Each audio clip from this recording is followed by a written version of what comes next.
Now we are going to see the international financial environment in India, the timeline, that is how India had a radical change in its economic policy during 1991-1992.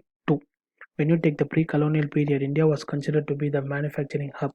We started to produce goods, and the goods which were produced were exported to various parts of the world. India was considered to be one of the developed nation those time.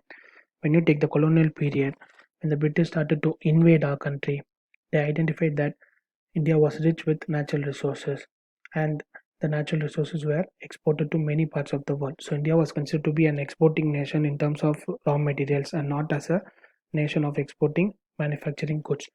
This continued in post-independence period also, where we exported a lot in terms of raw materials than the manufacturing goods. So we concentrated less in terms of manufacturing. Since we concentrated less in terms of manufacturing, we had to import a lot in terms of finished products. So our imports were more when compared to the export, and this led to a huge deficit in terms of balance of trade, which got accumulated for a period of 40 years. This forced India in 1991-1992, when our foreign exchange reserves almost got to nil balance. India forced itself to sign a treaty with World Trade Organization, where we entered into an agreement of opening our economy in terms of liberalization, privatization, globalization. Shortly, we call that as LPG, under the Congress-led government ruled by late Prime Minister Narasimha Rao and then Finance Minister Manmohan Singh.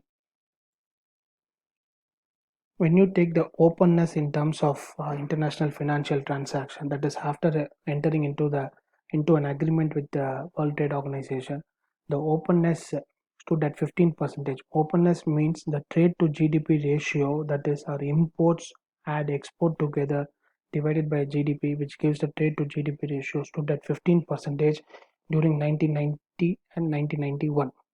As per a data which was released by WTO during 2018, the trade to GDP ratio is 43%. So our import and export put together, comparing with the GDP, the trade to GDP ratio stood at 43%, which is very, very less when compared to the rest of the nation. And India stood at the bottom most in terms of 196 countries. This is a chart which shows the top 5 nations in terms of trade to GDP ratio and the bottom 5 nations in terms of trade to GDP ratio. When you take the top 5 nations, it is Luxembourg, China, Singapore, Malta. These are the countries which has a huge trade to GDP ratio, and countries like Sudan, Cuba, United States, Pakistan, Brazil are the countries which stands at the bottom 5 in terms of trade to GDP ratio. The average trade to GDP ratio around the world, as per the World Bank data, stands at 59.443% in the year 2018, and the India's trade to GDP ratio during 2018 stands at 43.378% as per the World Bank data.